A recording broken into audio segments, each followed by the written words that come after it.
Okay, That's good. Yeah. It is currently. okay. Did not know, but we're in. There's a bit of a lag. That's quite a lag. Yeah.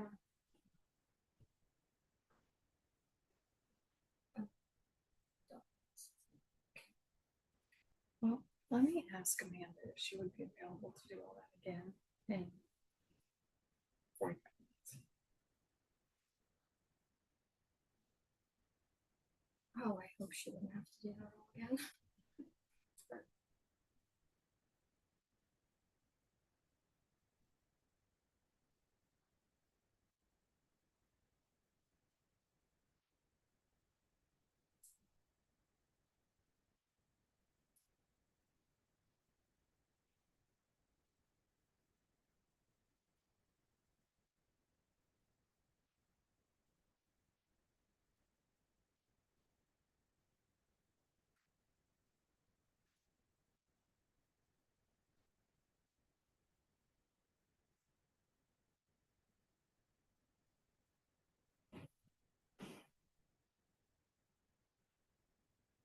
She's not sure she can be available. I think Dane found the live stream already.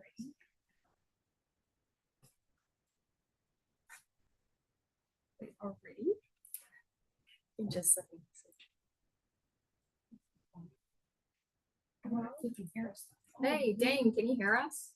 Yeah, that's a big test. Hey. Oh, good. Okay. Now we should shut it off. Because she said that. Okay. I'm gonna go check the YouTube. How do you do that?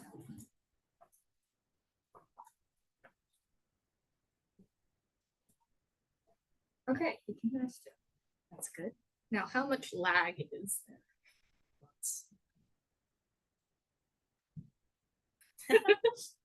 Hoping. Okay, I don't like how the owl is staring at me. I'm right in the center.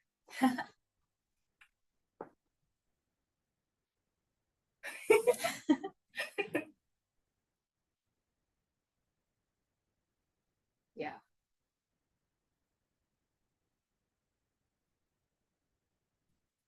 Oh, that's like 30 solid seconds.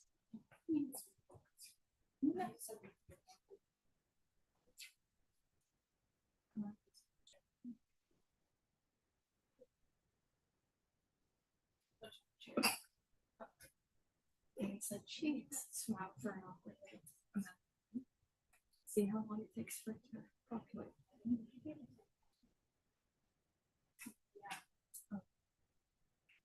Did it zoom in on Heidi's face?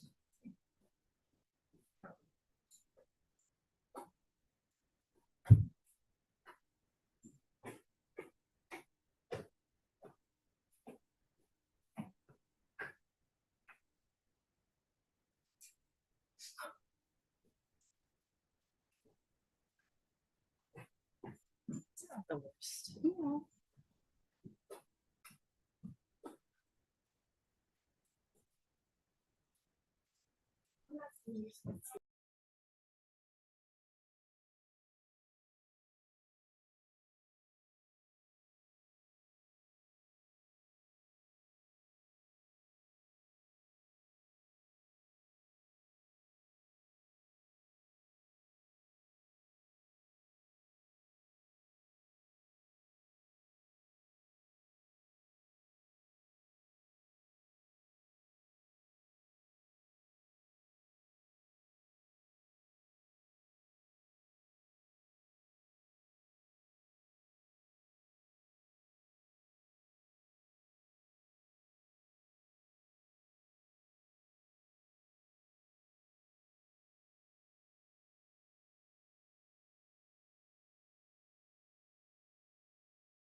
course. No, that I did not make that connection. So thank you for telling me that. That's awesome.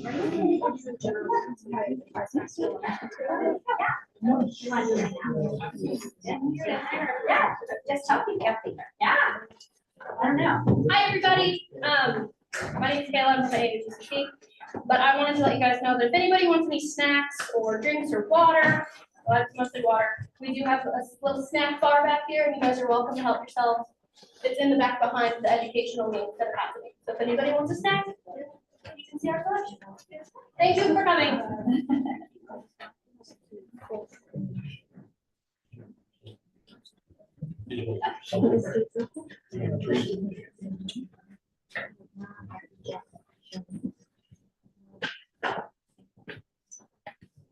So, let's do breakfast something.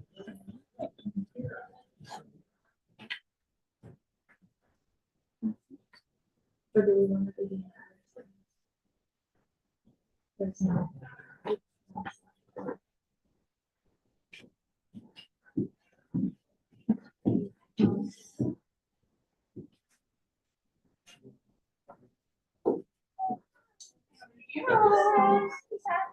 I know, I like, I'm Bear's dad, so like, oh, great.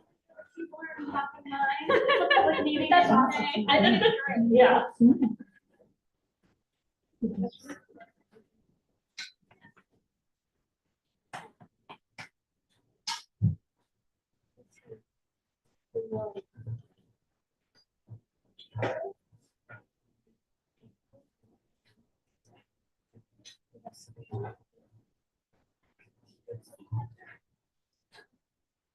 It's my kid. Because I know I was like that.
Coffee mug.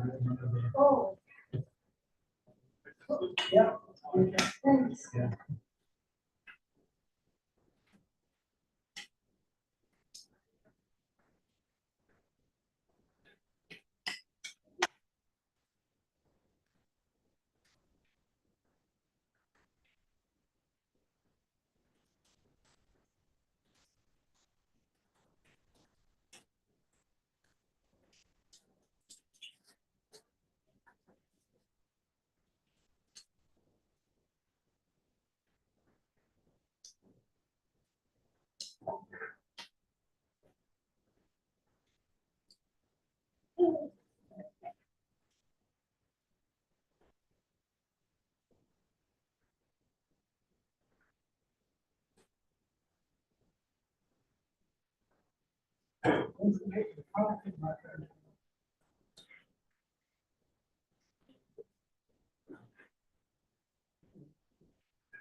Yes, nice meeting you.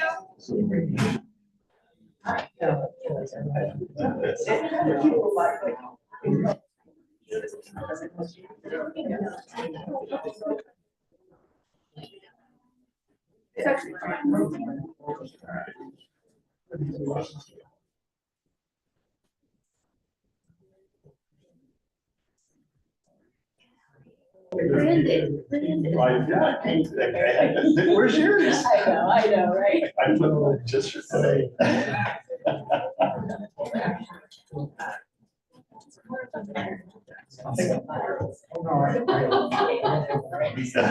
Well, Keith was giving me a hard time about, because now that we're doing arts, you know, people are not involved, so he wants me to like cover this up. But if you don't know Keith. Hey, how are you? Oh, not bad. Yeah, where are you? It's cold out. Yeah, what do you have here? Oh, no.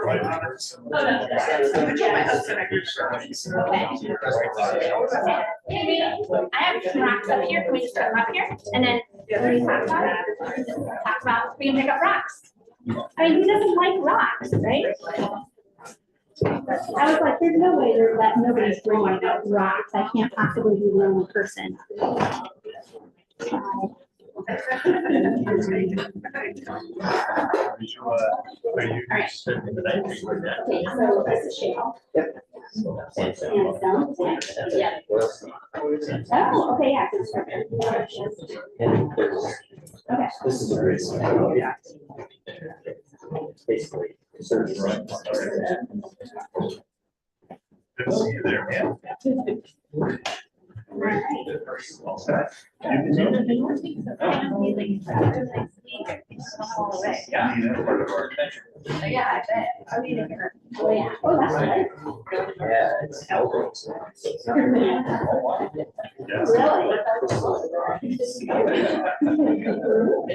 Was it fun? Okay. So we're gonna have to ask you. No, I was Did you just saving bring this for you. this? Yeah, we I'm sorry, I'm sorry. For some reason, I thought you guys were bringing rocks, so, I have rocks too, but All right. okay. Cool. All right.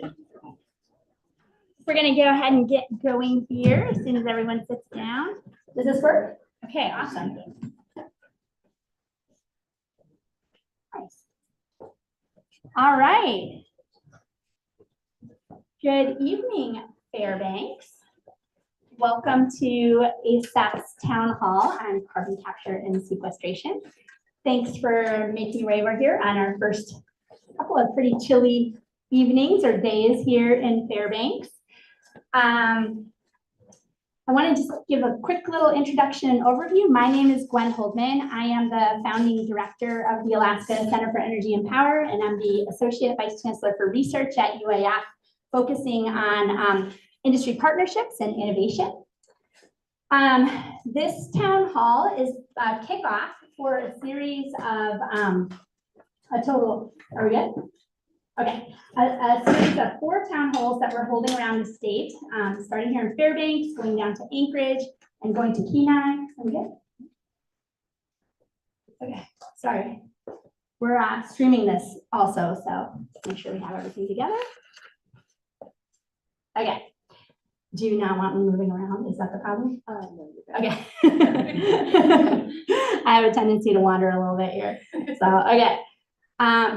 Let's see. So anyhow, these events are actually made possible by some funding through the Department of Energy. That was won by the Department of Natural Resources on really looking at ways to bring together public data that's relevant to kind of help us figure out what Alaska's suitability might be for carbon storage in the future. And about 25% of that funding is being used for sort of public outreach. So really opportunities to kind of tell people what this technology is about and what this opportunity looks like for Alaska. We actually did a public survey, a public poll of all Alaskans, about 600 respondents. And we found that people don't really know that much about what CCUS is.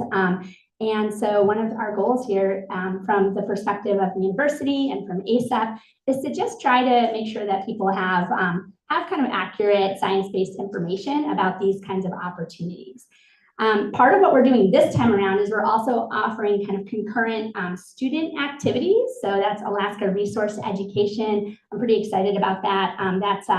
That's Becky, and Naomi is an interior educator with Alaska Resource Education. And so what we're trying to do is make sure that these types of events that we're hosting are available to everyone in our community. And so if you have young children or you know somebody that does, we don't want to make that a hardship in terms of being able to come here. And so we really like the idea of having students being able to participate in activities, you guys hearing a little bit about this technology and this opportunity. And then from there, maybe the opportunity to have some dinner time conversations at home about these kinds of directions that Alaska might be going in the future. I want to thank a few people super quickly. Heidi, Lisa, and Haley and Mariana from ASAP have been really helpful, especially Heidi. Thank you for helping with all the logistics for this event. And then Kayla and Heather from the state have also been really involved. So a couple things. The way we're going to go about this is I'm going to give a little bit of just a general overview on carbon. I am not an expert on CCS, so we're going to hear from some other people on that. But I'll start with that first letter, the C, the carbon part. We're going to then hear from Nathan Prisco. I'll introduce him in a little bit, and then Ryan Clapperidge. Ryan, are you here? Oh my God. Okay, yeah. Okay, good. I'm glad that you're here. And then he's going to tell us, he actually just he flew in last night, right? And so he has never been to Alaska before, but you're from a place that's equally cold in a lot of ways as Alaska. So, so I think he feels probably right at home. And then we'll go into a state panel with some of our some of our leading state experts that have been really working on sort of bringing this to fruition in the state. And so I'll introduce those guys later. We'll also hear from EPA and their role with this. So let's see. Can I use this? No? Maybe? Maybe to. Is there something I need to do?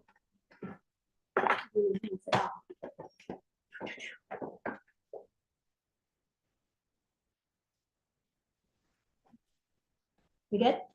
Okay, perfect. So one other thing that we're trying to do is we would love it if you guys are willing to fill out this survey just about the event here tonight. A little bit of what you learned. It should take like 5 minutes, what we could do to improve, because like I said, this is the first of 5 or 4 that we're going to be holding around the state. And so your feedback would actually be super valuable. It's an anonymous survey.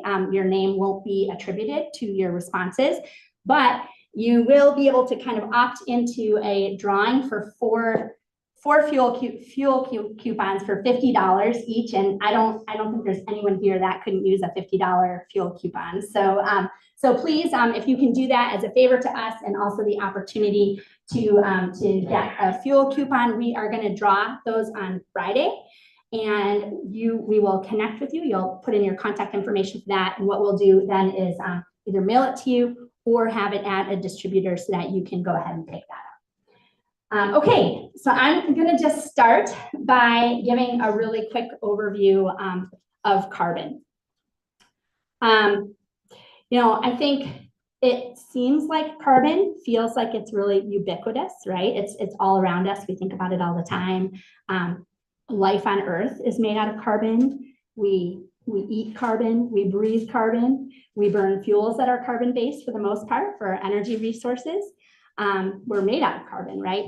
But really, I mean, there isn't that much carbon on Earth, and there's a pretty finite amount. And in actuality, only like about 2 to 3 atoms per 10,000 atoms on this planet entirely, on the whole planet, are carbon atoms.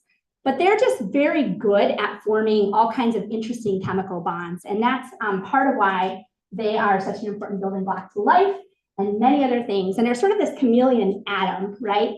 They form all kinds of interesting different shapes. They can organize themselves. These are all like 100% carbon-based things into interesting and different shapes and forms, right? They can also connect with all kinds of other atoms to form molecules like carbon dioxide, for example. And so, I think it's just pretty interesting to kind of think about like diamonds being carbon. And I know that we all kind of know this, that this is a piece of anthracite coal. So anthracite is a coal that's like very high component of carbon, like it's over 90% carbon. I picked this up last week in a coal mine in Svalbard, in this island way like up by the northern tip of Greenland, where it's already polar night there, and was pretty interested. They still have coal mining there. They recently shut down their coal plant because they've run out of a lot of their really higher quality coal, and so it's kind of an interesting place from an energy standpoint. But this is mostly carbon here. My daughters have been playing hockey for the Lathrop team. They gave me this broken hockey stick, which is made out of like carbon fiber, right? So this is very strong, very kind of atom that just has like all these really interesting different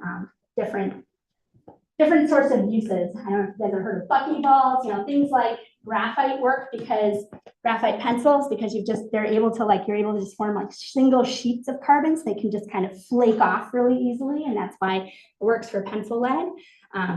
They can, form these interesting structures. So anyhow, when we look at carbon, there's really 4 places on Earth, 4 reservoirs where we have carbon. There's the atmosphere, there's the biosphere, it's kind of the living things, CO2 in the atmosphere. The oceans are a huge reservoir of carbon. But what really dwarfs all of those things is carbon in the rocks under our feet. That's where 99.9% of the carbon on Earth resides, is in the rocks. And one thing that's unique about the Earth is that we're constantly cycling carbon.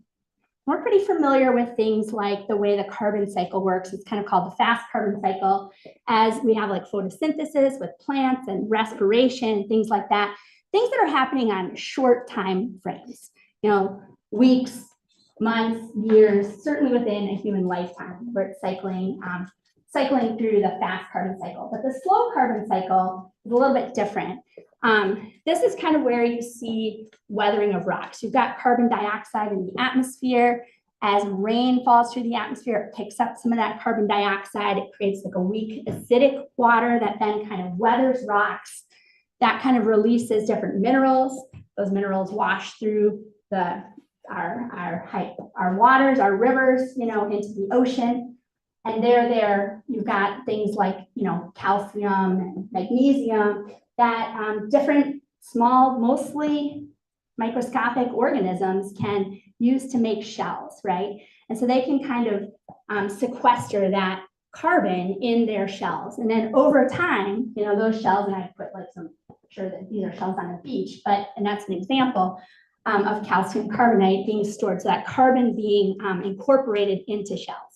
And over time, as those organisms die, those kind of precipitate out of the water into the ocean floor.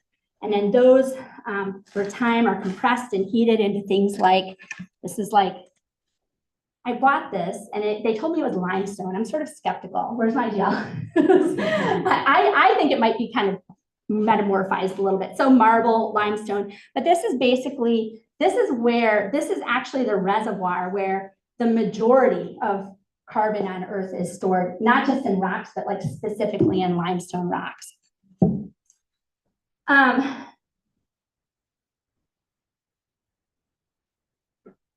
Sorry.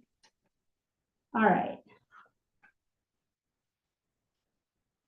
So part of that cycle, and I guess I should just maybe go back to that, is that, you've got all this carbon and that's kind of being incorporated into rocks. And over time, there could be, if nothing else was happening, all the carbon in the atmosphere would be incorporated into rocks. And that would be pretty detrimental to life on Earth.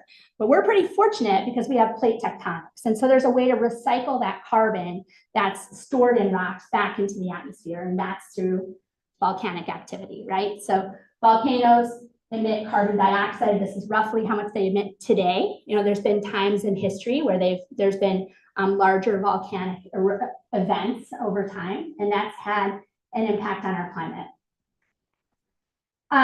Here is the fast carbon cycle. So this is sort of the one that we're more familiar with in terms of just, more associated with living processes on Earth.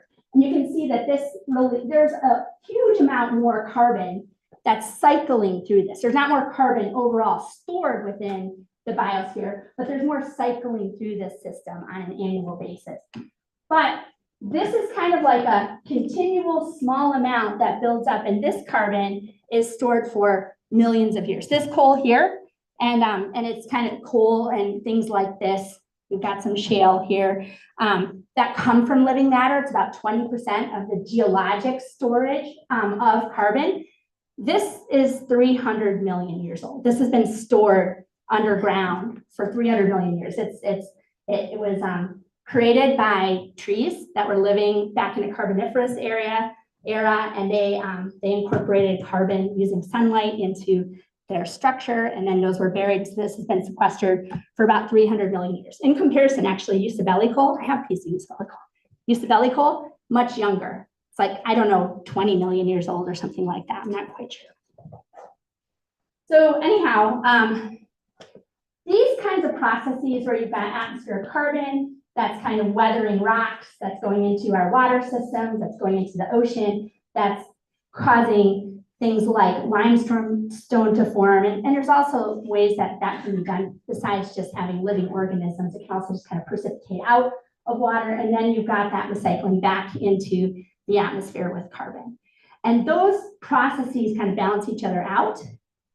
They actually kind of have a natural kind of regulatory sort of system. As if the Earth is warmer, there's more evaporation of water, there's more rain that's falling, there's a higher rate of weatherization that pulls more carbon out of the air. that cools the climate again. So there's been sort of this natural sort of balance. And that's one of the things that we are disrupting a little bit with anthropogenic carbon and human activity. So when you look at sort of the amount of that human activity emits through anthropogenic carbon, it's a fairly sizable portion of that fast carbon cycle. And so this is the kind of thing that that a lot of people believe we need to address. And one way to address it is to reduce the amount of carbon that we're putting into the atmosphere. And another way to do that is to sequester carbon that is in the atmosphere or that we might emit in the future in geologic storage for that long period of time. So just super quickly, I don't want to spend too much time, but these are kind of the areas that we are emitting CO2 in terms of just by economic sector. And one of the challenges, this picture is actually from Iceland, and I've spent a lot of time in Iceland, and they have these aluminum smelters. And they power their aluminum smelters with 100% clean energy, with clean electricity that's produced from hydroelectric and geothermal sources. But that process, that industrial process in and of itself emits a huge amount of CO2.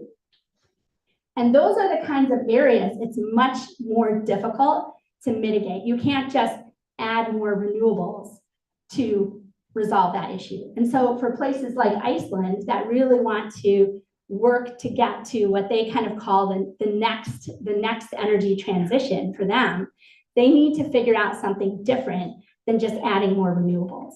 And I think that's kind of important to understand, is that the challenge around decarbonizing our energy supply and our economy isn't just about adding renewables. We need to make sure that we're also addressing these other sources of carbon that are harder to abate.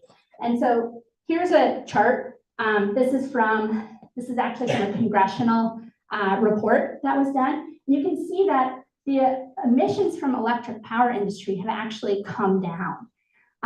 But these other industries, transportation, things like home heating, industrial processes, like I just mentioned, it's much harder to reduce the carbon footprint of those. And that's part of why, for example, here, this is a report from the International Energy Agency. They're starting to really look at carbon capture and storage as a component of a broader strategy around decarbonization. When you look at places globally that are working on this, the US is actually one of the leaders in this field. And so this is an area that we have a lot of experience on as a country. It's certainly an emerging space, right? But this is why we look to places like North Dakota that have experience, that as a state have developed a strategy and have a plan. And that's what we want to hear from, right? We want to learn lessons from that so we can make good decisions for Alaska moving forward. I'm just going to add a couple more slides here, just going back to Iceland.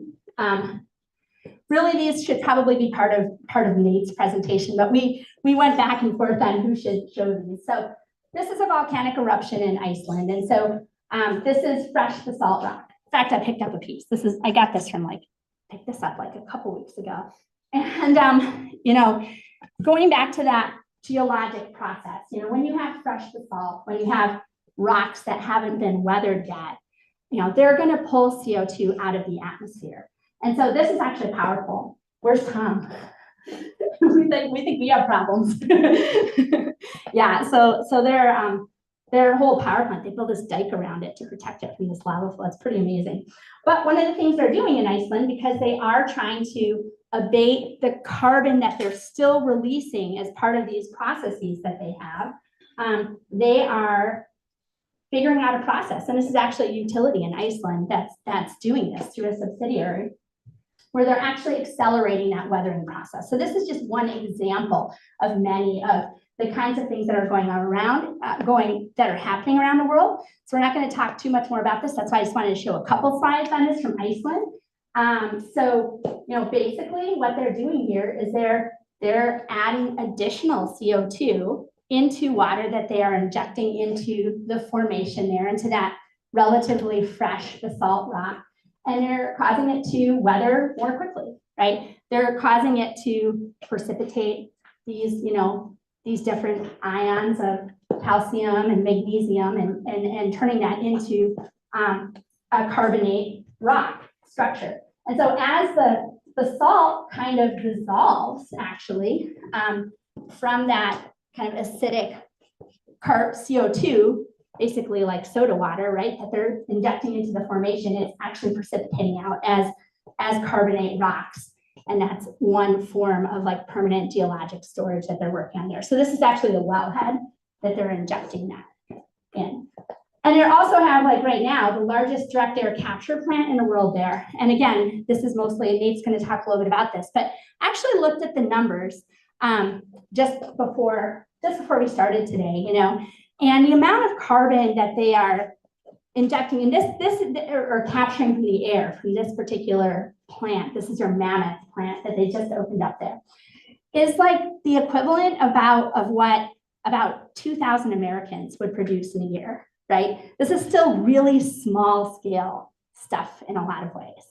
And so, so that's just the kind of thing that I think this is an evolving space. This is an interesting concept. There's a lot of interesting things happening here. It's changing all the time. And that's kind of what we want to share with you guys today. So I guess I'll just say one more thing here. I've got one more slide and then you're up, Nate. Sorry, Murray. This is my daughter actually snowboarding. So this is Copenhagen. This is a waste facility. They burn trash here. Okay, this is in Copenhagen. Have any of you guys ever heard of this? It's called Copenhagen. Okay, this is crazy. So it's an incinerator. They burn all the trash here and then they import trash from other places. They view it as a resource. They pay people to bring their trash here. And they have created a ski hill out of it because they don't in Denmark have a lot of hills. It's pretty flat country. And so they built a downhill ski hill on top of this waste incinerator. And it's so clean that you're there, you don't smell, doesn't smell bad or anything like that. But as part of all this, so my daughter, of course, had to snowboard down. It was pretty hard, huh? You got a couple bruises. But we also went and visited, they're also capturing CO2 there. And so what they're doing there, and again, like these are small pilot projects, they're capturing just a few percentages, like 5% or something of the CO2 that's being emitted. And they are using it for, for basically making soda, right? So they're reusing it. And so the reason I wanted to put this slide up here is it's like one of a million ways that people are using CO2 right now in productive ways, but we're not going to really focus on those during this presentation because what we're really focused on is the idea of storing carbon and removing it from circulation, removing it from the atmosphere. So all those ways of utilizing it, and Nate gave me a nice lecture last night on like the thermodynamic efficiency of like building fuels from CO2. That's not what we're going to be talking about tonight. We're really going to be talking about what the near-term opportunities are for Alaska in this space, what North Dakota has already been doing that we can learn from. And with that, I'm going to invite Nate up here. So Nate, I had a file for you, but you gave me a new one. So now I'm going to grab that. So, all right, Nate is a researcher with ASAP. You came to Alaska in 2020 as a Arctic Innovator. This is a very prestigious award from the Department of Energy. You are the first Arctic Innovator. And this is a really cool program. It was DOE sponsored, where they're basically selecting very top-notch entrepreneurs that have ideas, connecting them with universities and Department of Energy laboratories to kind of advance their ideas. And so we're lucky that you kind of stayed up in Alaska after that, but you came up here and partnered with UAF in that. You have a PhD in chemical engineering from the University of California in Santa Barbara. I did merge my bio with yours. And while you were there, you developed a new class of sorbent for capturing CO2. And you said in your bio that you believe that carbon capture is a really important opportunity. And you said that it is also important to ask a lot of questions. So I am challenging all of you to make sure that we do ask questions tonight. And the way we're going to do that is we'll both have a mic to ask questions. We'll ask Nate a couple questions when he's done. But we're going to have plenty of opportunities to do that. I don't want to spend too much time. I want to make sure we get through all the presentations. And we also have cards. So there's some comment cards. Heidi's going to pass those out. So if you prefer to write stuff down, that's totally fine. We have some cards anyway, because we've actually gotten a lot of questions over social media today that people have asked in advance. So we already have some great questions. And so that's all I got. So Nate, I'm going to turn it over to you and tell us a little more about CCS. Awesome. Thank you everyone for braving the cold tonight. I know it was difficult, at least for me, to get my car started today. But really, what we're looking at, Alaska is, you may know or may be learning, actually one of the best, has some of the best potential sites for large scale carbon storage. And so we have a map here, which is a map of Alaska's sedimentary basins. And it doesn't really reflect all the diverse opportunities that exist for Alaska's geology to support diverse types of carbon storage or low carbon development. But these are some of the largest opportunities that we currently identified today. Even if you're not in an area where there's a color indicated, there's lots of types of geology, like we saw in the case of Iceland, where they're using basalts, and Alaska has its own volcanic opportunities. So there's lots of different scales of carbon storage, different sizes of projects that could be supported, and very large opportunities, particularly in the North Slope, as well as in the Cook Inlet of Alaska. And really, so when in carbon capture, which is really emerging as an industry, centered around hubs of collecting carbon from various sources. This carbon can be collected from point sources, so looking at emission sites, industry, power plants, oil and gas production, lots of opportunities to recycle and sequester carbon. Technology to actually remove some of the carbon that's already in our air, so the carbon that's in the air that we breathe.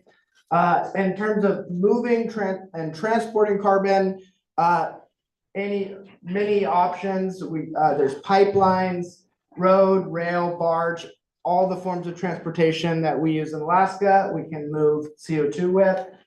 CO2 can be moved as a compressed gas, liquefied, or as we'll talk a little bit more today, as dense phase CO2. And ultimately our goal is for this carbon to be collected, gathered, and permanently and safely stored indefinite or permanently underground. And typically it's delivered underground as brines or as a dense phase CO2.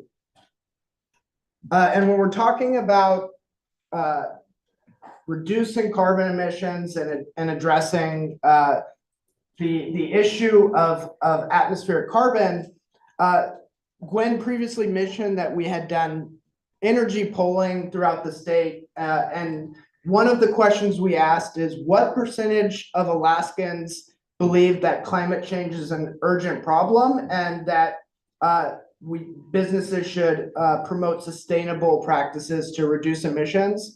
And we found that over 60% of Alaskans believe that climate change is in fact an urgent problem, and there is it's a priority to be addressing the problem of atmospheric carbon. So when we're looking at what are our options for dealing with carbon that's building up in the atmosphere, there's really two approaches. We can close the tap on new emissions, and we can pull the plug and remove carbon that has been accumulating in our atmosphere, because currently the rate we are releasing carbon is overwhelming the Earth's natural carbon cycle. So really, in this approach, point source capture, that's closing the tap. So stopping emissions at where they're generated. And as a supplement to that, it is more costly, but also many argue a very important business need to have carbon removals as well, especially if we're going to be approaching net zero. These are technologies like direct air capture and other ways where we can actually remove carbon from the atmosphere. And these are our two main approaches that we have. And we often talk a lot about carbon utilization. And so the inspiration for this slide came while I was in an Uber in Fairbanks, and I was talking with my Uber driver about what do you think about, storing carbon in the ground? And they didn't think it was a good idea, and they suggested we should make diamonds because people like diamonds, and they're very valuable. And as you know, I thought a little about this, and technically this is true. In Alaska, it's technically possible to turn all of our carbon emissions into diamonds, and people like diamonds. But if we think about CO2 and how stable it is as a molecule, and I think there's a lot of other places people are thinking about using carbon. One of these is for sustainable fuels, and there's a very large demand for sustainable fuels today, but there's a problem is that the oilseed crops that we depend on, they're becoming very scarce and finite. And we saw that the carbon biosphere and the balance of carbon in the biosphere is actually kind of small. So people are looking to use CO2 and new ways, and certainly there's opportunities, and there are companies that can find a business case to do this. They can make advanced carbon fibers, support aviation, green battery materials, all different ways that you can lock carbon into a usable form. But this carbon is very stable. It's near the bottom of the hill. And most of those products inevitably will roll back down the hill and become carbon again, carbon emissions. So most of the carbon we use today is actually not recycled or biogenic carbon. Most carbon is mined and is used in industrial use cases, food, beverage, medicine. The biggest use case is dense phase CO2 for enhanced oil recovery. And so when we're looking at CO2 and we're talking about energy, the only way we can get energy from carbon, because if we're turning carbon into something like plastic or fuels, we're just getting energy from someplace else and forcing carbon to go uphill. But if we want to have energy from CO2, there's really only two ways we can go. Is we can make building materials and lock that carbon into new forms of construction materials, or with a little bit of effort, we can compress CO2 into a dense phase and sequester that underground, and that can actually help enhance the productivity of oil basins. And ultimately, CO2 does want to mineralize, but this process can take thousands of years. So today, what the emerging business and climate priority is, we have these sources of CO2. Can we recycle CO2 and replace existing use cases? Can we find biogenic forms of CO2 and use those? And really, there's growing ambition and momentum, and I think carbon storage has been something that has been talked about for a long time, but only recently have we really started to see a trajectory and growth in large and ambitious carbon storage projects. And this is really happening for a variety of reasons: cost reductions in CCUS technology, policy developments, and really international collaborations and partnerships between industry and government. And I think a really clear indicator of this is even in a country like Germany. And so Germany, as I've always had the perception as a place that is very serious about lowering carbon emissions, about decarbonizing electricity. And initially, Germany had outlawed carbon storage. They did not think it was needed as part of their strategy, but ultimately, they now view that CCUS is an essential component of their overall strategy as a tool to meet the emission reductions in their industry and other sectors. And so the US is a leader, but we're seeing a lot of other projects across the world. And really part of what is driving this is now there's actually commercial value to having for businesses to invest in reducing their carbon emissions. In the United States, there's a few different drivers for this, which we'll hear a little bit more in detail. But so there's tax credits for sequestering carbon. There's the low carbon fuel standard, where it pays to be ahead of the curve in terms of being able to deliver energy products at a lower environmental impact. And there's carbon markets, both voluntary and mandatory.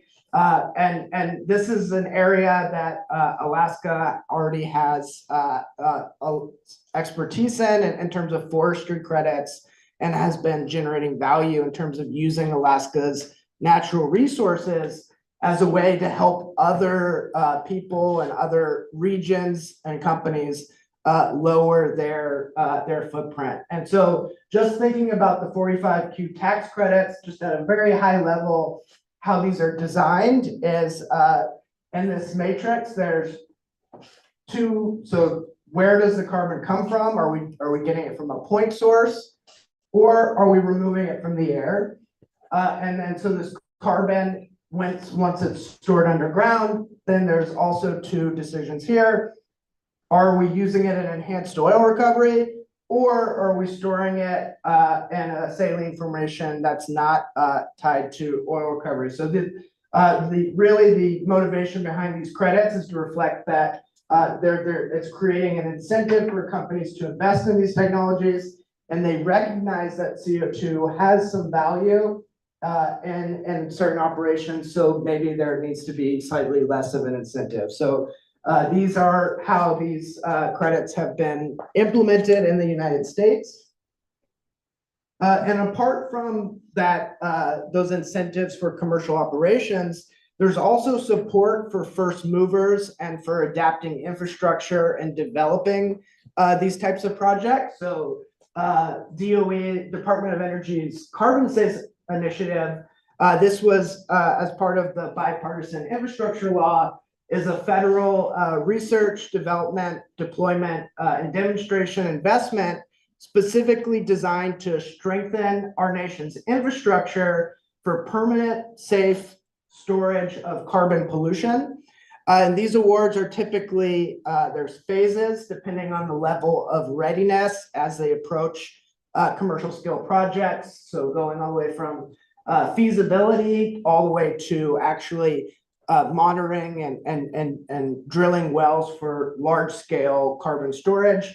And in Alaska, there's already two carbon safe awards that have been announced, and personally at the university, I'm excited to, I can't speak on the specifics of these projects themselves, but excited to follow and see how these develop. And so there's a phase 3 award, which is focused on the North Slope Basin in Alaska, and a phase 2 award that is focused on the Cook Inlet. And so just to think about, what are some of the opportunities for carbon storage in the Cook Inlet? So this is an image on the left this is an exposed anticline.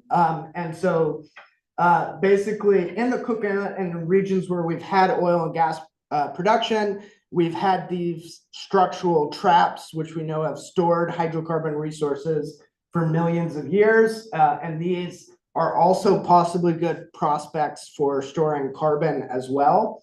Throughout the Cook Inlet, there's several different types of storage opportunities that can be investigated, developed, and explored. So one, we have deep saline storage, so storing CO2 and formations that are not connected with oil and gas activities. There's coal seams, so there's abundant opportunity to store CO2 and these types of formations. And then you have in oil and gas reservoirs, one, operations like enhanced oil recovery, where CO2 can be delivered and used to help enhance production from aging fields, or looking at depleted oil and gas fields where they may no longer be generating revenue through oil production, but there may be opportunities to use those well understood facilities for storing CO2. And just thinking about some of the physics of carbon storage in these sedimentary basins, these are very porous rocks that can hold lots of CO2, especially in a dense phase. There's many layers of protective rock. So we think about where we are on the surface, we think about our freshwater sources, which are typically 200 feet deep or less. And a mile below this, below many layers of impermeable rocks, are reservoirs where carbon can be stored permanently and securely. And just to, we learned about Iceland's facility, the largest direct air capture facility in the world, but Alaska actually has the largest gas handling facility in the world. And this on a daily basis is capturing very, very large amounts of gas and returning this to the reservoirs on the North Slope. And so just to think about some of the scale of what Alaska has and what its infrastructure opportunity looks like, 9 billion standard cubic feet per day. So 9 billion standard cubic feet, what is that? That's almost enough gas to power the country of Germany, that every day as part of normal oil and gas operations, since Alaska doesn't have a commercial gas sales pipeline, that gas is collected and returned back to the reservoir. So we can begin to think and explore the opportunities of Alaska's infrastructure to be able to support a diversity of new types of lower carbon opportunities.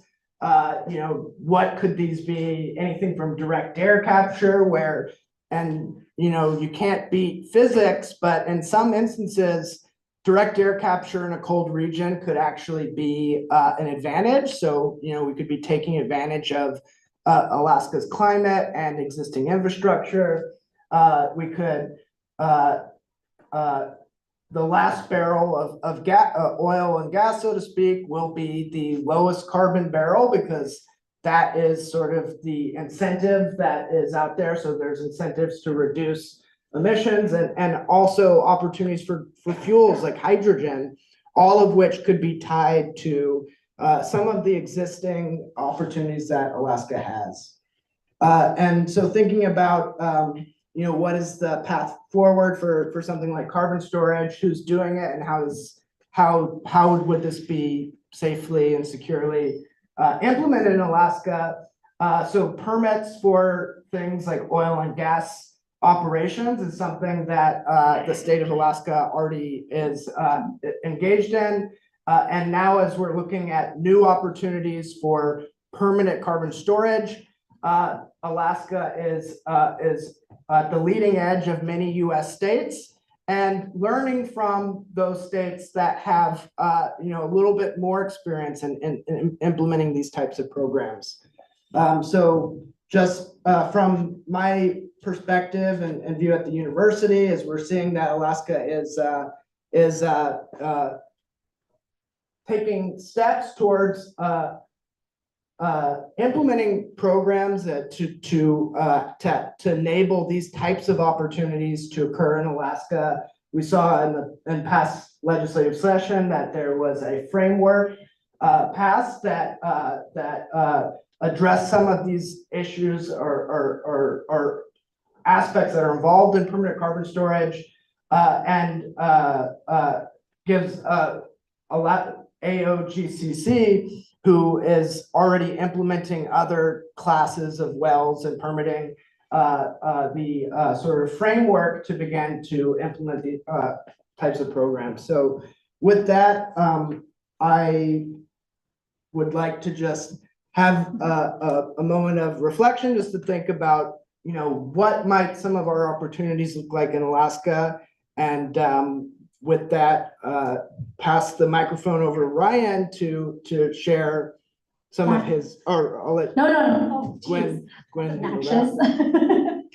I think I shouldn't stand in front of that speaker. No, thank you, Nate. I think that we will just go ahead and go right to Ryan, because he's got a few slides that'll give some more specific examples from what North Dakota is doing, and then we'll go into give an opportunity for Q&A after that. So Ryan, really appreciate his willingness to come up here. He's part of the Carb Safe Project, ARCS, that is in partnership with the University of Alaska Fairbanks here. It's part of the Peace Corps partnership, and he's a senior geoscientist with the University of North Dakota, the Energy and Environmental Research Center, which actually we modeled ASEP in part after. So, and you have a master's degree in geology from there, and we are very pleased that you made it up here to Alaska. So thanks.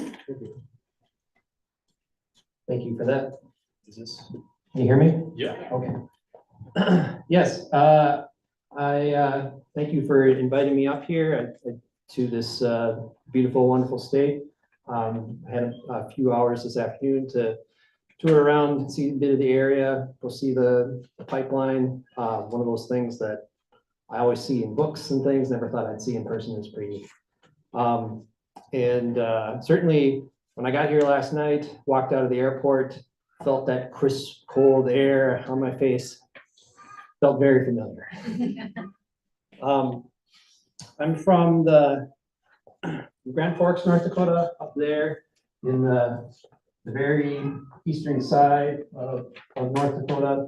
And at the EERC, we've been looking into carbon capture and storage for well over 20 years now through the Peace Corps Partnership Program, which is part of DOE's Regional Sequestration Partnership Program. It was a program established under the Bush administration and been continued on by all the various other administrations as a means of developing and understanding and facilitating the creation of carbon capture and storage projects on a regional basis.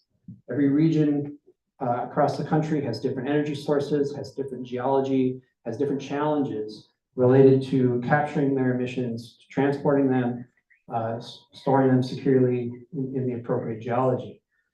So the goal of the program is to look at those issues from a regional perspective and then share those learnings amongst the partnerships and of course amongst the broader scientific and engineering community. So we're on like the fourth iteration of Peace Corps now, and our area has grown, where we now include Alaska as well, and are excited to share our learnings with these fine people here. In the Peace Corps Partnership Program, we've been doing a lot of different projects throughout our region, looking at how CO2 can be captured, transported, stored, monitored.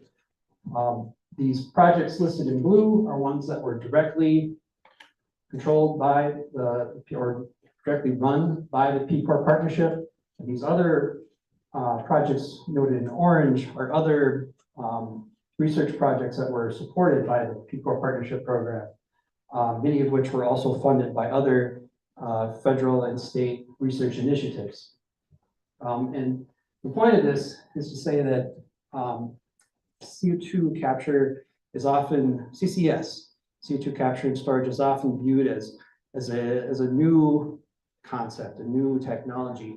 And really the science of this process has been studied for many years, and at this point it is well understood. What is new is that we're actually seeing these programs being rolled out and beginning to operate in our region. And even rolling back, zooming out further, there's research programs happening all throughout the world. We saw the slide earlier with the various countries and their share of capture. This is a representation of some of the research projects that are ongoing and have been ongoing, including this one called Schleitner off the coast of Norway, which was the first project in the world to capture and store CO2 underground via an offshore oil platform. That started back in 1996. So with apologies to NASA and the Disney Corporation, we like to say that North Dakota has the right stuff for CO2 capture and storage. We have the right form of CO2, meaning you've got large point source emissions. That's that jargony word was mentioned before. Basically, we've got big power plants. We have the right rocks, the right conditions. You can have the right rock, but if it's at the surface, it doesn't do any good when it comes to CO2 storage. So we've got the right rocks that are also deep enough. We have the operational know-how and expertise via the oil and gas industry that is thriving in Western North Dakota. We have the right regulatory environment, and we have the right knowledge and experience to bring it forward. So we'll take a look at the geology a little bit of North Dakota. So before we talk about this, I just want to point out, this is sort of a cross section, North Dakota, right? Cut through it to look at the rocks underneath. But across the way here represents 300 miles or so. I don't think we're literally to the edge of North Dakota here, but roughly 300 miles across. But in vertical axis, you can read in the back of the room there, this says 10,000, so 10,000 feet below the ground. So we're miles across, but in feet in this direction. So this has been stretched out. So we call it vertically exaggerated in the business. So what that means is if this was scaled appropriately, such that it was hundreds of miles across and 2 miles thick, it would probably only be about an inch or so tall in reality. So these layers that look like they're dramatically dropping down are actually very flat and very level. So just keep that in mind. The point of this figure is to illustrate that we've got multiple layers within the Williston Basin. This is our large sedimentary basin in North Dakota that are appropriate for CO2 storage. And if a project is located in the right spot, it might be able to intersect 1, 2, 3, 4, or more areas with a single wellbore, meaning that they can store CO2 here and here, possibly down here, and actually take advantage of all of these geology in their area, and not necessarily just the one that happens to be closest from a depth perspective. That becomes advantageous when an operator is considering, well, how much area is their project going to take up? You know, how far is the CO2 going to spread? Is it to go beyond the geographic limits that they're able to account for and manage? If there's not enough space, you can layer it and inject it deeper. I don't know if these opportunities exist in Alaska, but I suspect they might. Then this over here, the Fox Hills Formation is our lowest underground source of drinking water. That's a term invented by the EPA through the Safe Water Drinking Act. Basically, it just means it's the lowest layer of rock that contains water that's suitable for drinking. We don't use it for drinking water in North Dakota by and large, because we have many other sources that are much shallower and easier to access, but technically we could if we needed to. Between that and these green rocks, very thick greenish, in the image is thick layers of shale. These are rocks that don't allow, they have what we call low permeability, they don't allow fluids or gases to transmit. They form the main barrier within the Wilson Basin that separate our freshwater sources from the other rock layers. There's salty layers down here, there's oil and gas bearing layers down here. The Bakken is in here somewhere. Right here, you may have heard of that. That's a big deal where I'm from. And so these, by happenstance of geology, we have naturally existing isolation of rock layers, making them suitable for injecting CO2. Nate talked about this a little bit, but one of the big movers in our area is these incentive programs, the 45Q tax program that was initiated a few presidential terms ago and has continued to be expanded and built upon. The big takeaway here is that currently there's a construction begin by date of January 1st, 2033.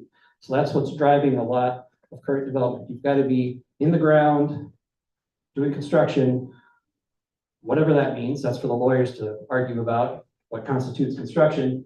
But you need to begin before January 1st of 2033 to qualify. So there's a lot of folks that are trying to get to that point.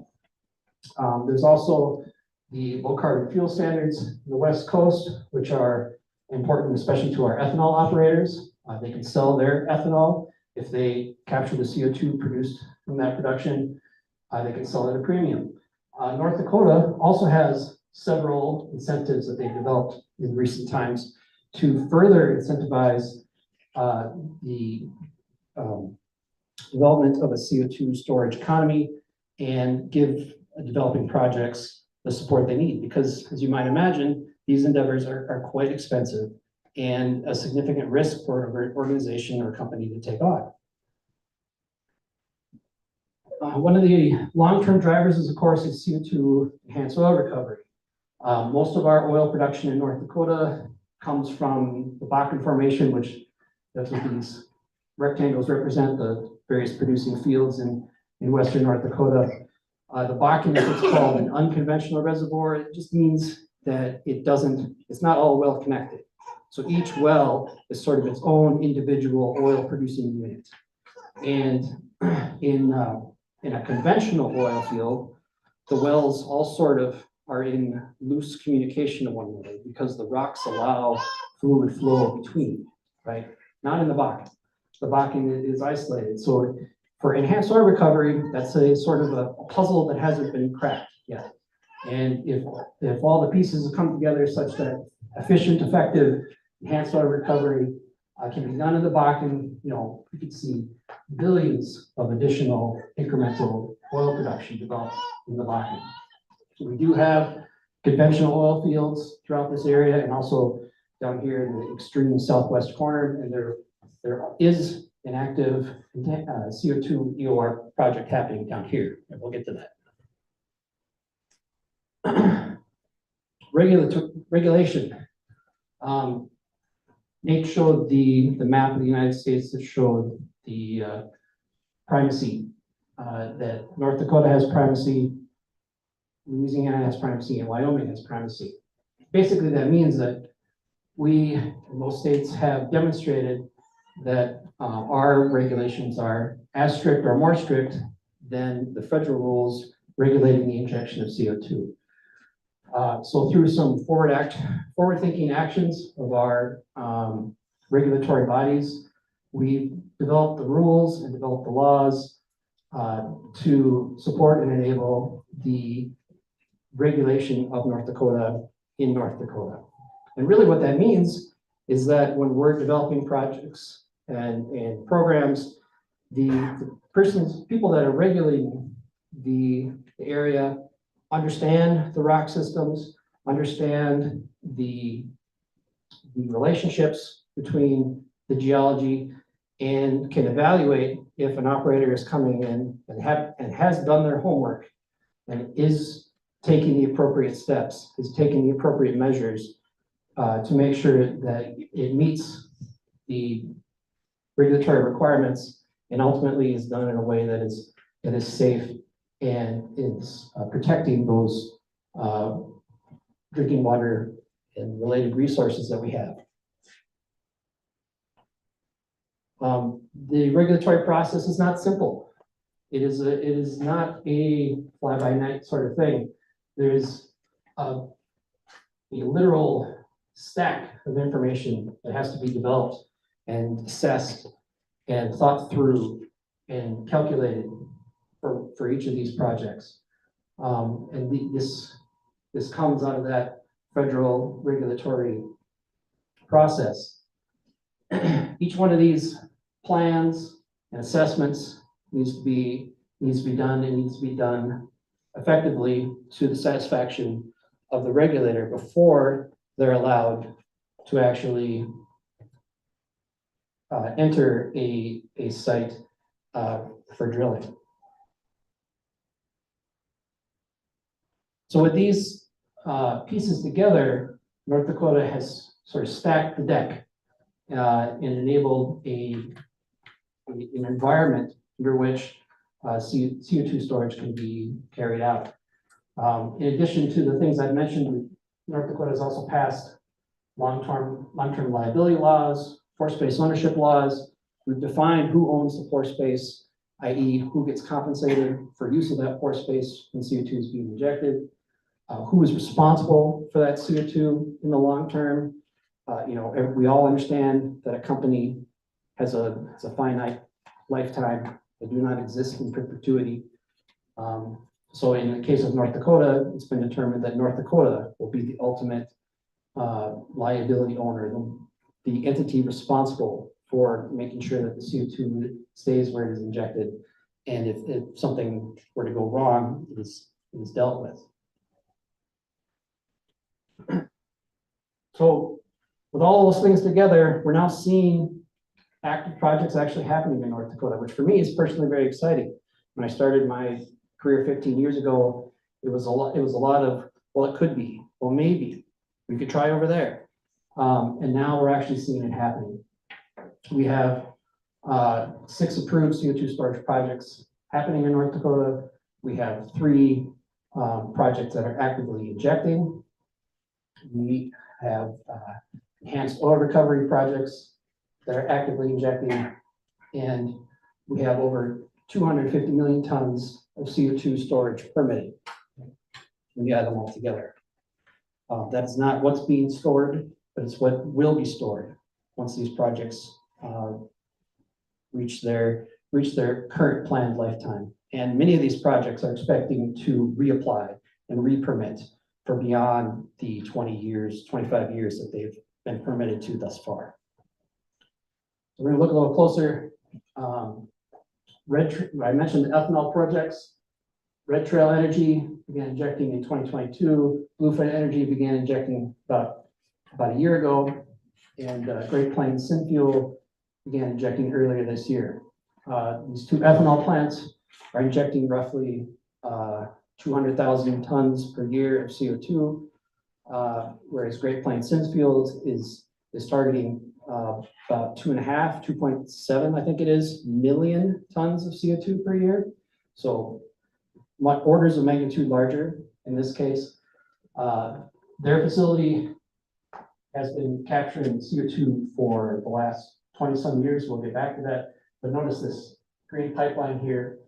There's capturing that CO2 and sending it north into Canada to an oil field for enhanced oil recovery. But as that program has matured, those oil fields are requiring less CO2 than they did 20 years ago. So they're diverting some of that CO2 that they're already capturing from their synfuels plant and injecting it on their site, taking advantage of those incentive programs that exist. Red Trail is one of our real early adopters in North Dakota. They're a small farmer-owned cooperative ethanol plant located in western North Dakota. They they actually came to us, to the P Corps partnership, and said, can you help us take advantage of these low carbon fuels laws that those folks up in California are making? Because we sell a lot of our ethanol to California. And if we can sell it as a low carbon fuel, we can make a lot more money off of it. And so we started working with them to explore how they could capture and store their CO2 emissions from their facility. Mostly CO2 produced in the fermentation process of making ethanol, and also the capturing the natural gas, the emissions from the natural gas power plant that is located on site. So they capture that CO2, they store it at in a well near their main plant about a mile away into one of those formations that were on the figure earlier. And they're able to sell it at a premium because their ethanol has functionally zero carbon emissions. So when California takes that ethanol, blends it with the other fuel sources, the resulting fuel is of a lower carbon intensity. Our large power plants are also moving forward with carbon capture and storage. I mentioned the one project is doing 2.7. Project Tundra with the Milton R. Young Station is looking to capture over 4 million tons of CO2 per year. Coal Creek Power Station, which is owned by Rainbow Energy, is looking to capture as much as 8 million tons of CO2 per year. Milton R. Young is a little further along in the process. They recently got permitted to move forward and inject CO2. They're not there yet. So now that they have legal permission, they're moving forward with the construction phase. So that's going to take a couple, 2-3 years to actually build the facilities, build the infrastructure to capture and inject the CO2, looking to operate in 2029. Coal Creek Power Station sells the majority of their energy to the Minnesota market and beyond. Minnesota has recently adopted green standards for their energy consumption in the state, looking to reduce Minnesota's carbon footprint. So in order to keep that marketplace, be able to keep selling their power to that marketplace, they're going to be adopting CO2 storage at their power plant. And of course, both of these, again, are taking advantage of those incentives that North Dakota has developed, taking advantage of the 45Q tax credit programs that are making these endeavors more affordable and more economic. Another example across the border, just across the border in southeastern Saskatchewan, is the Boundary Dam project that has been operating at SaskPower's Boundary Dam power plant since 2014. They're, of course, operating under Canadian laws and rules, so they had incentive to begin operating earlier. They have 3 power generating facilities at that power plant, and so one of those has carbon capture attached to it. They've captured over 6.4 million tons of carbon from their emissions. Most of that has been sold for enhanced oil recovery to the same fields that our plant in North Dakota services. But they also set up a buffer injection zone. So when they capture the CO2, that's not a process that can be turned on and off. It's not something that can be easily started and stopped. So they're always processing the CO2, always capturing it. And the oil fields are not always demanding or accepting that CO2. So as a way to mitigate that process and keep the equipment operating where it's efficient and effective, they divert, when the oil fields don't want it, they divert it to the AquaStore project where it is injected strictly for the purpose of storage. And so that through that process, they've stored over 500,000 tons so far. And the Weyburn Midale CO2 EOR project, that's one of the first operating carbon capture and storage projects in America, developed through Dakota Gasification Synfuel plant. Remember that green pipeline that I pointed out? That's that red line on the map here. That pipeline services those oil fields in southern Saskatchewan They've been capturing CO2 at the Synfuels plant since 2000. And have stored over 47 million tons of CO2 in the oil fields. And as I mentioned, because the demand for that CO2 is decreasing, they're going to be storing it directly at their site in North Dakota. One of the things that we've studied and understood through the P Corp partnership program is that when CO2 is injected for enhanced oil recovery, it is stored. It stays underground. There's, of course, or what happens is the CO2 mixes with oil, it changes its viscosity, changes its properties, and allows more of that oil to flow. Some of that CO2 will come up with that oil, but it can be separated at the surface, captured, and put back into the oil field. The operators have an incentive to do this because the more CO2 that they collect that comes out of their oil fields and put back in, it's less oil that they have to purchase from somebody else. But ultimately, all of the CO2 that is brought to the site stays underground, trapped at those sites through the same physical processes that trap the oil to begin with. That's ultimately what we're doing with carbon capture and storage, is we're sort of reversing what nature has already done. We're identifying those places where gases and liquids can be trapped underground and putting them there.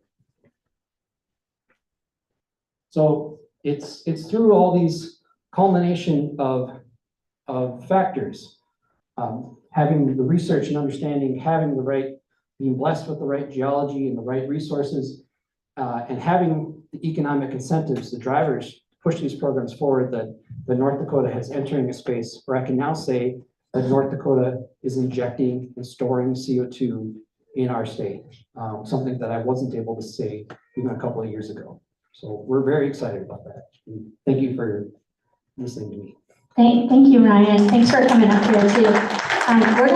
We're gonna go ahead and switch over to Q&A now, but when we do that, I want to invite our other panelists up here. So do you mind staying up here, Ryan, and go ahead and grab a chair, if you don't mind. And then I'm gonna invite Bob and Chris and Haley to come and join us. We actually have Lauren from EPA. She's online, and so we're gonna have her chime in here in a minute too. So these are the folks at the state level that have really been working on this on a really regular basis. Does anyone want to look at some of these rocks? Should we pass them around? Do you guys care? Yes? Okay, Nate, can you pass them around? And you have to come up here too again.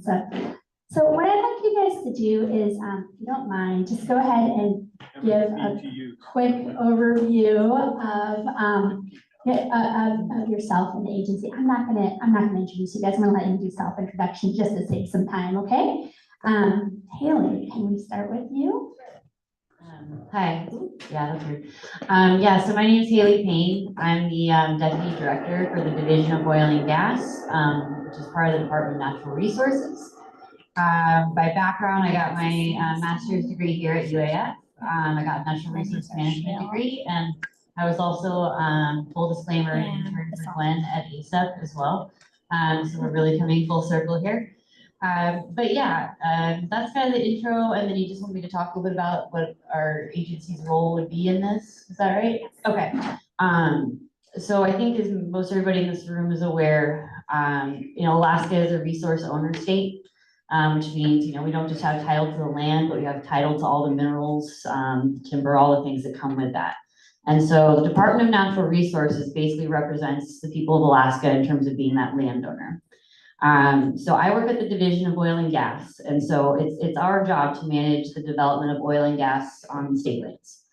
And so, we've got a bunch of different folks. We've got geoscientists, we've got, the surface experts, we've got environmental permitting, we've got accountants, we've got commercial analysts, we have land managers like me. And so we all work together to try to ensure that we're prudently developing the state's oil and gas in a responsible way.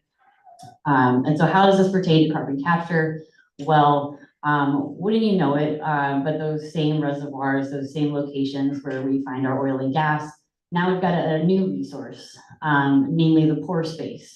And so as a part of HB 50, which I think Nate had referenced earlier, now the state is going to move forward with being able to license and lease the state's pore space now, and collect rentals and charge injection charges, and basically manage how this takes place on state lands. And so the Division of Oil and Gas will be in charge of doing that. And we've actually just come out with our regulatory package for how we're gonna lease state lands, what that process looks like, what we're gonna evaluate. And we are open now for public comment on those leasing regulations, and that is open through December 2nd. So if anybody wants to ask any questions or find information about that, that's what we'll be doing. And I'll pass this over to Bob. I'm Bob Gillis. I'm a geologist with the Alaska Division of Geological and Geophysical Surveys. We are also part of Department of Natural Resources.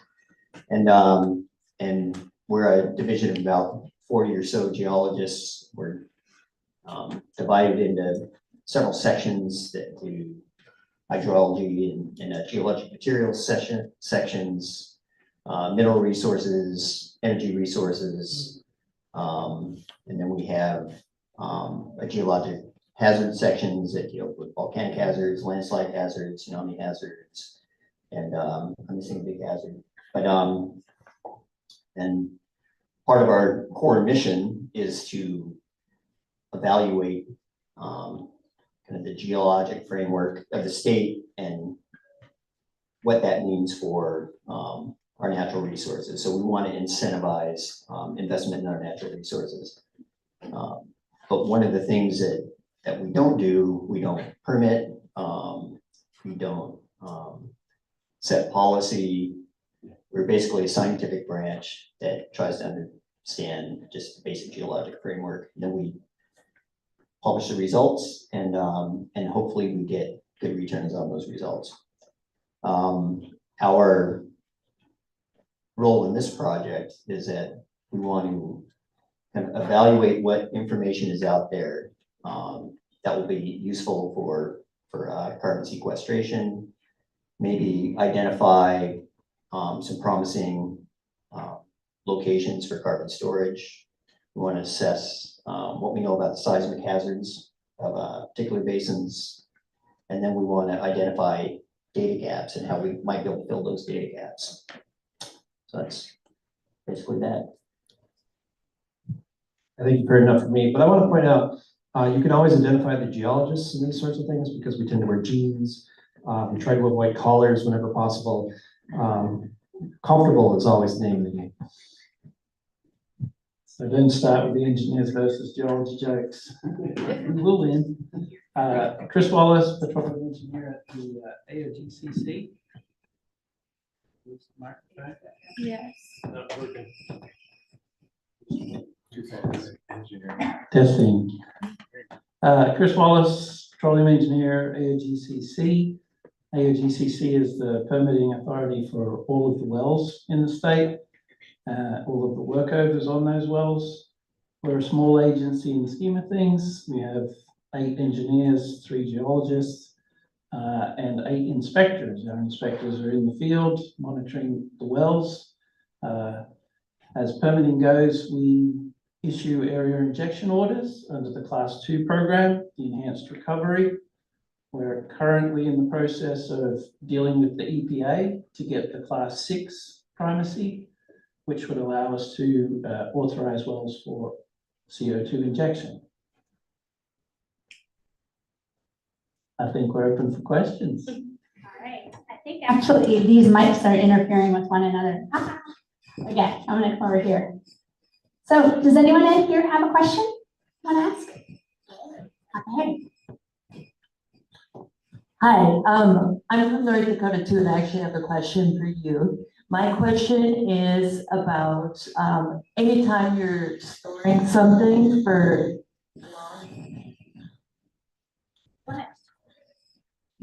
anytime you're storing something like long term, there's always the problem of if it fails. And I saw your thing said the state of North Dakota would be responsible, so taxpayers. I was wondering like how much infrastructure is involved in those things. Is it like on the scale of a tailings dam, or is it like probably not going to fail because it's so deep underground, or what's the longevity of those? Shut that one All off. right, Stop interfering. all right. We might just need to use one. So that is an excellent question. What we're ultimately trying to do is leverage the geology to its fullest extent. So what I mean by that is each of these projects, when they're developed, is going through extensive site evaluation and site characterization. A lot of study and sampling and evaluation to demonstrate to the regulator, ultimately in our case, the state of North Dakota, that the site is engineered in such a way that the injected CO2 will stay underground forever. Most of that work is done by the rocks themselves. The rocks have the appropriate associations of permeable zones that allow injection to happen and impermeable barriers above them that prevent the CO2 from getting out. There are also engineering constraints. There are specific requirements for how those wells are drilled, how those wells are what we call completed. It basically means that they have steel tubing put into them. They have cement injected to seal around the exterior of that steel tubing. All of that has to be inspected. All of that has to be maintained. All of that has to be evaluated as it's constructed and as the site is operational. Those safeguards are in place to make sure that the engineering that goes into it doesn't fail, or if there is a problem with it, it's detected early on in the process such that it can be remedied. The other part of your question is about the long-term liability and how does the state become responsible. The state doesn't just say, yes, my turn. What happens is when a project is completed, when they've decided that they're done injecting CO2 at that location, they go through a decommissioning process, which is essentially a waiting period. And the length of that waiting period is going to vary from project to project, but it's measured in years, potentially decades, where they are continuing to monitor the site, continuing to track the CO2, and once it reaches a point where the CO2 has stabilized, it's no longer moving, is no longer transferring throughout the area, and that's basically meaning it's reached a point of equilibrium in the subsurface. Once that happens, once that an operator can prove that it has happened and nothing is changing, it is only at that point will the state of North Dakota release liability from that company and take on that long-term responsibility. So what that means for the North Dakota taxpayer is that all of the hard, expensive things have already been taken care of. This is a quiet, permanently stored, stable site. We will now take on the responsibility in perpetuity.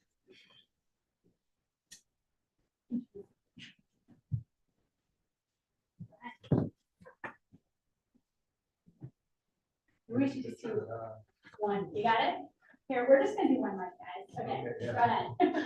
Earlier in Nate's presentation, you mentioned there's a very large volume of natural gas that's presently re-injected on the north slope for oil recovery. He also mentioned there's potential that could go to market. Certainly the state administration now and the incoming federal are very interested in things like a pipeline for gas or liquefying it and taking it out by tanker, in which case eventually it would likely be used for things like burning it for heat and so forth. He also had mentioned the potential for hydrogen fuel production up there. So I was curious about the process on that. It's going to take some energy to do that. So in taking the natural gas and making a hydrogen fuel, is there a way to capture the carbon that's used in that process and sequester that instead of having it released? Who can take that? I guess I can. Okay, now, do any of you guys want to? Awesome. So I think that one thing that that facility shows is that Alaska as a state and has a lot of expertise and just that type of process. I think that that is one of the many opportunities that, yes, you could utilize that resource in that way, and that there are certainly other examples of projects in Canada, also projects in the United States, projects in Norway where they are taking that approach. So, I think that just at a very high level, that is an opportunity. It's a space that Alaska has a lot of expertise in. And what that specifically looks like for Alaska is, that's kind of, what is carbon storage going to look like in Alaska? And, I think that it's definitely an option that's one of the forms of carbon that could be, produced from a resource and then securely delivered back to a safe storage container deep underground. So I just want to add something else. So I think the Alaska Gas Line Project has done, a lot of NEPA studies and recently had a supplemental EIS. And so a big component of, if you are to get that natural gas off the slope is Prudhoe Bay gas is very rich in CO2.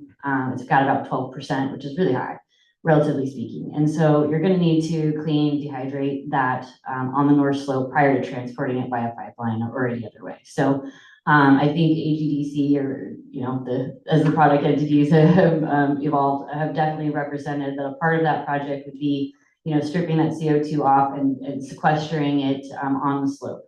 And then I think there's other talks about, when you do transport that down to tidewater, what else can you do with the gas from there? Do you create ammonia? Do you create other sort of products that, then could have a carbon sequestration component? So I think to answer your question, if that natural gas is able to be moved off the north slope, naturally there will have to be the CO2 taken as a part of that process. And fortunately, that's an area where we've got a lot of good geology and a lot of really good understanding of it, and it would be right for sequestration there. I've been remiss in asking you guys to introduce yourself, so could we start with you? Sure. Hi, my name's Lee. I have a question about, just the whole process of sequestration involves energy, whether that's creating the steel to make the casings that go down the well and transporting it and whatever, all the different pieces of that process. What kind of ratios are we talking about in terms of what's being sequestered versus what's being burned to sequester it? That's an excellent question. I like that question. Ryan, I'm kind of looking at you here. That's so I can't answer that in numbers. I don't have that in the back of my mind.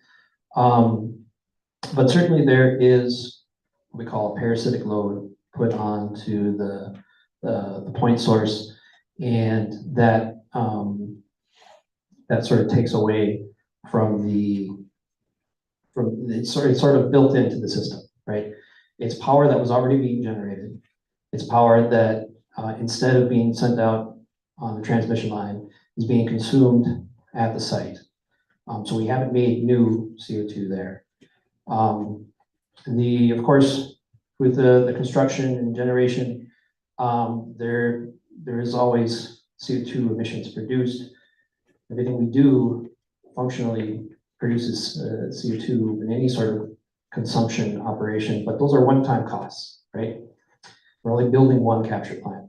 We're only installing one well at a time, or when we're not going to reinstall this well over and over again. It doesn't get consumed in the process, right? Once a well's installed for injection, it's used until it's no longer usable, and then it's sealed.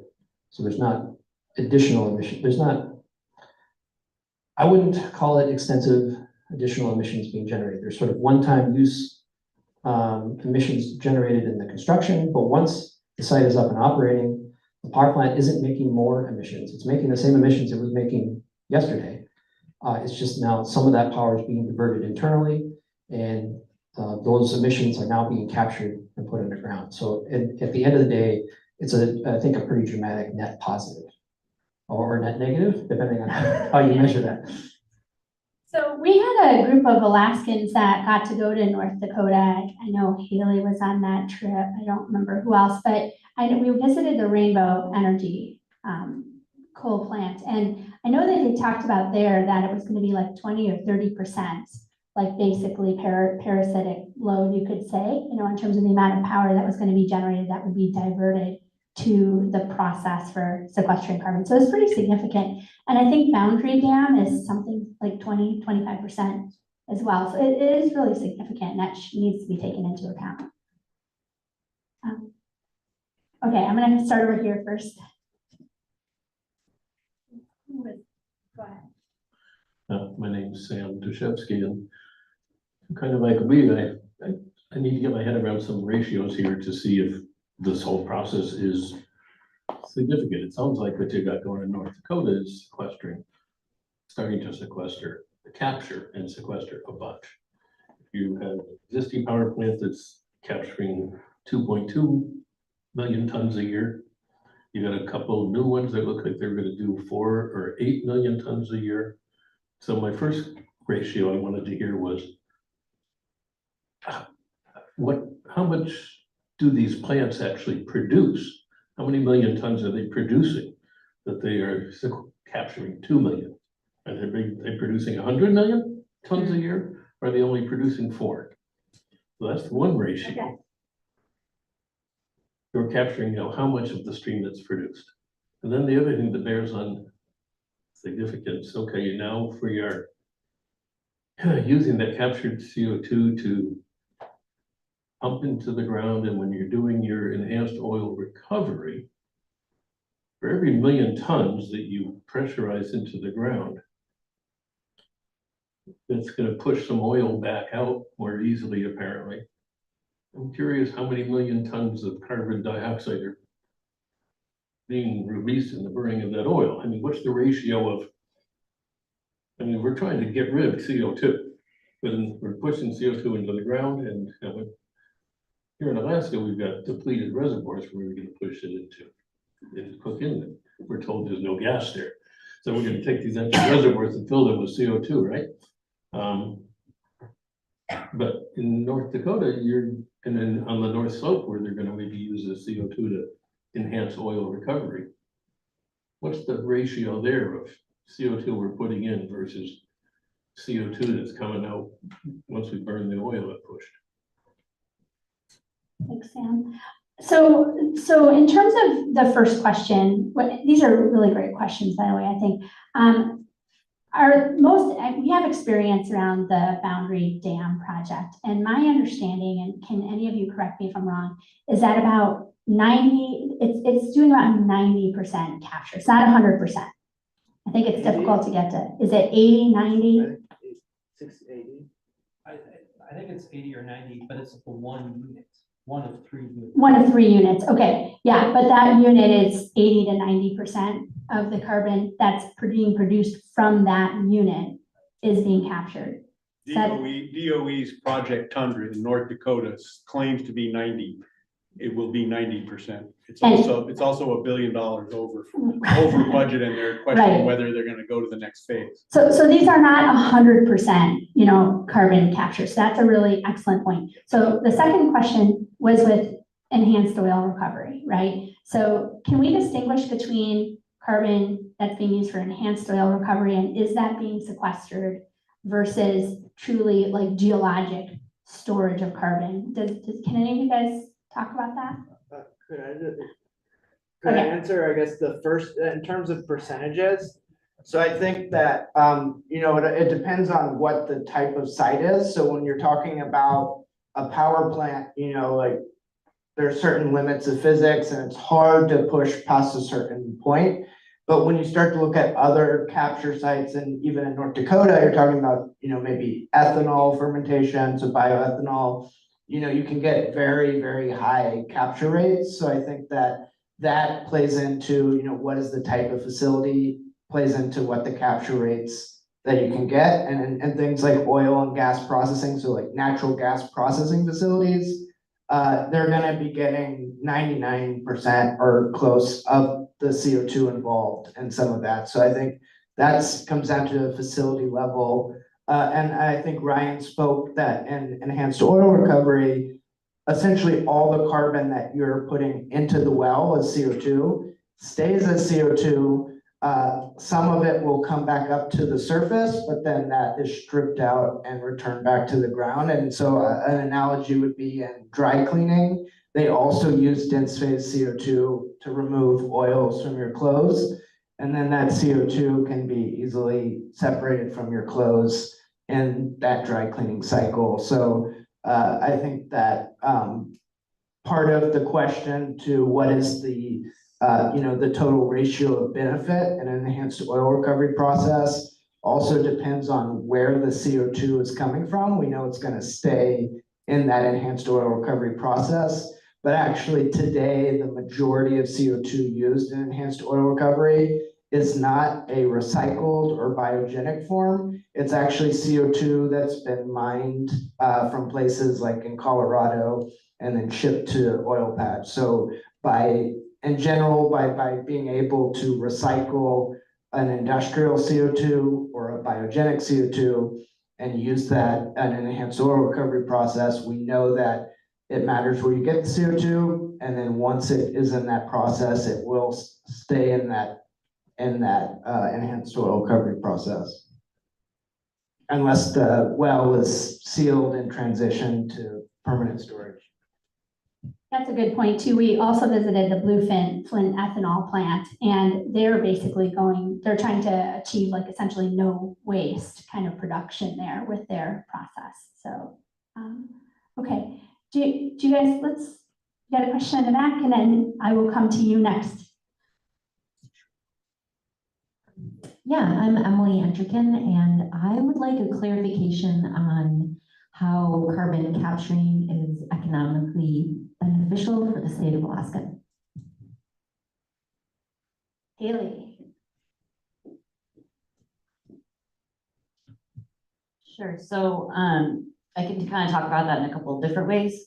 So when we talk about like direct revenue effects, if the state is going to be able to license or lease its pore space, it's going to be charging things like annual rentals for that. It's going to be charging, if that actually goes into an injection phase, like production charge. So there could be, like $3 per ton or something like that of CO2 that's injected. I'm just throwing out, that kind of number there. I think the minimums that were put in statute were, I think it was $20 per acre and $2.50 per ton. Those are the floor.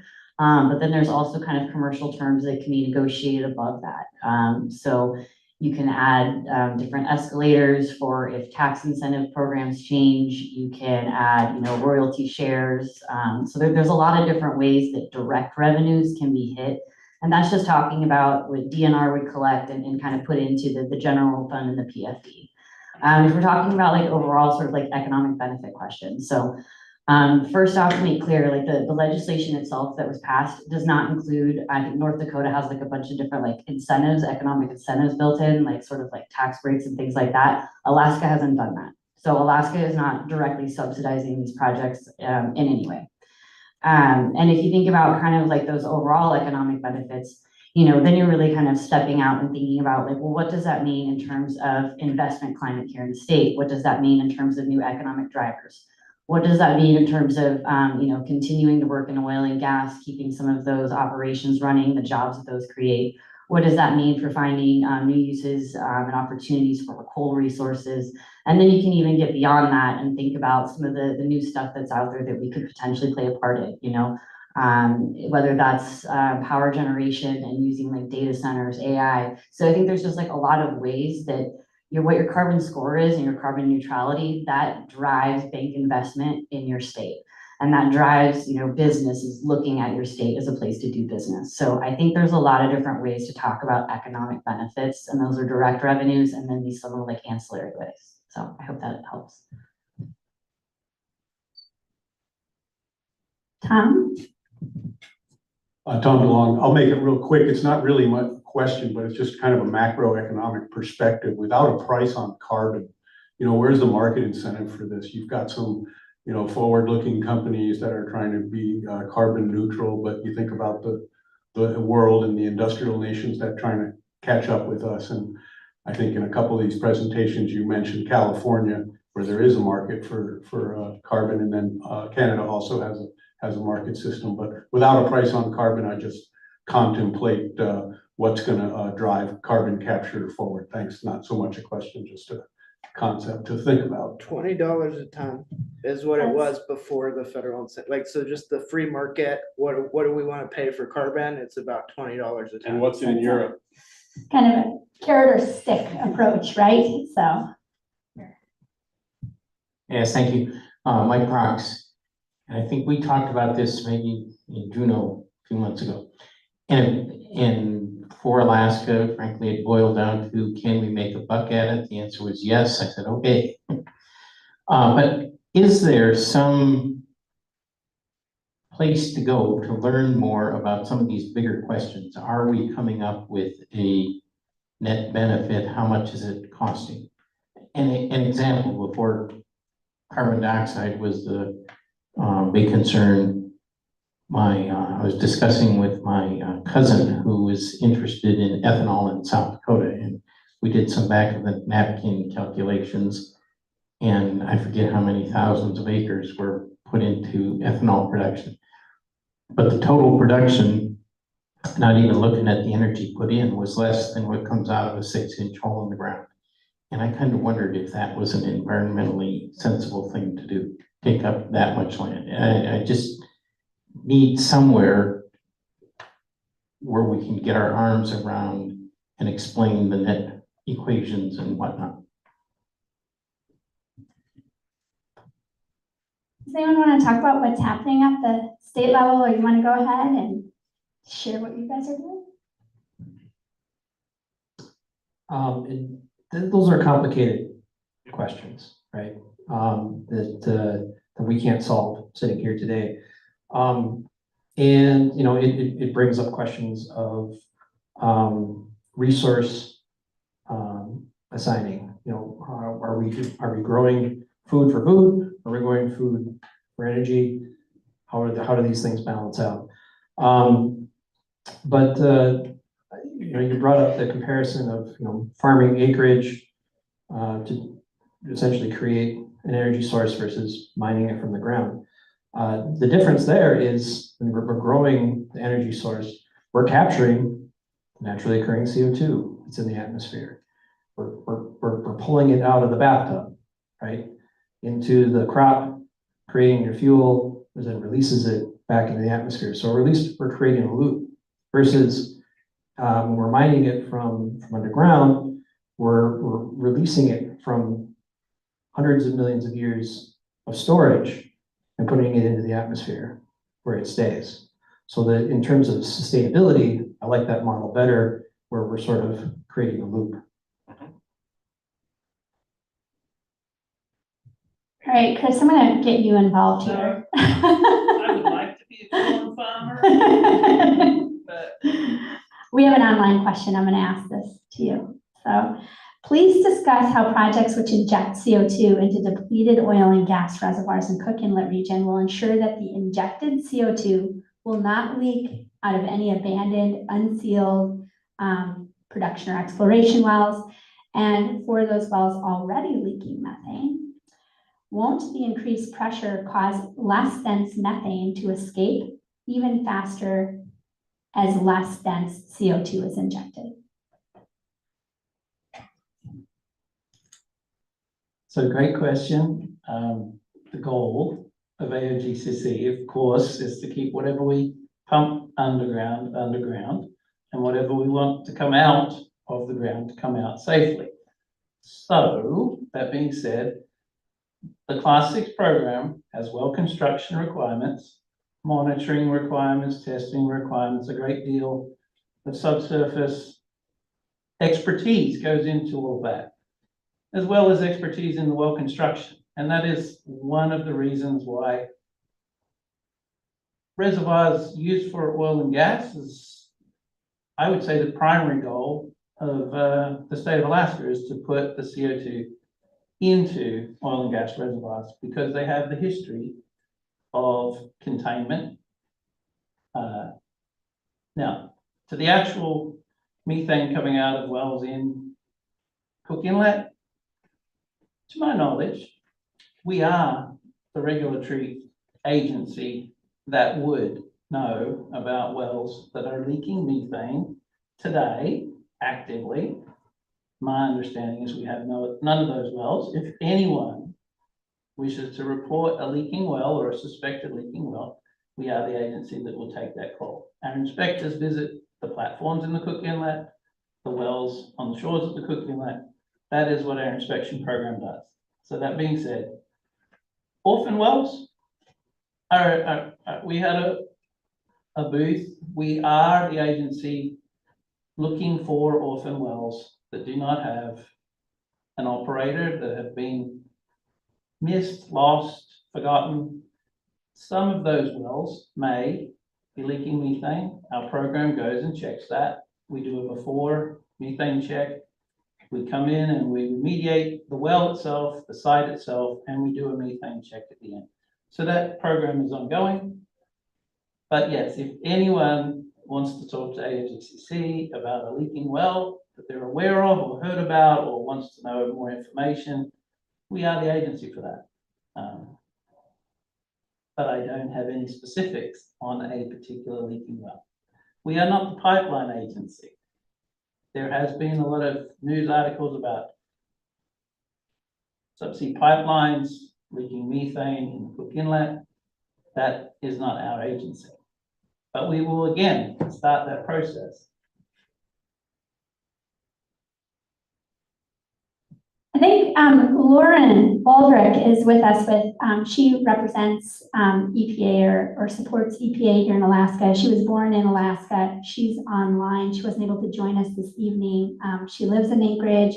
She works for the Department of Interior, helping EPA ensure that the human health and the environment are protected in balance with industrial development. And she said that she wants to ensure that her fellow Alaskans feel safe, listened to, and supported with regard to federal decision-making. That's your priority. Lauren, can you hear us? Yes, I can. Can you hear me? Do you want to just share your perspective? We're going to wrap up pretty soon here, but I just wanted to give you just a second to introduce yourself. Sure, thank you. I apologize I could not be here with all of you today. I wanted to go ahead and provide my contact information from the get-go.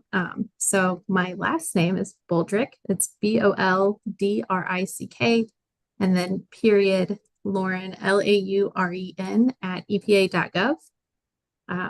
As I think a lot of folks have covered here today, this process is very close and a close and collaborative process between EPA and the state. And I think they're taking a very considerate approach to all of this and seeking connection with the communities to understand the different interests and concerns about CCUS in Alaska. And I'm really happy to hear all of the questions today. I think that is a great show of the process and how it's supposed to work. It is supposed to be a conversation between the public and the regulators. And we have a lot of folks up here working on this topic. And so if you want to reach out to me, I can provide you more contact information. I'm happy to do that.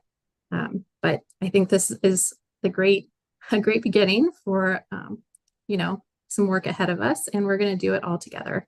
And so I just wanted to thank everyone for being here today. And again, I'm sorry I can't be there, but I wish all of you a great night. And thank you for letting me slip in at the end and just say a little bit. So thanks. Thank you, Lauren. Thanks for hanging in there. I think we should probably wrap up. I want to respect people's time. It's 8 o'clock. I think these folks can stick around. You guys, some of you have flights. You guys got to get out of here. So let's go ahead and wrap up. Thank you to all of you. Most of you came in from out of town. Bob, we didn't hear very much from you, but you're local. So I guess we can hear from you some other time maybe.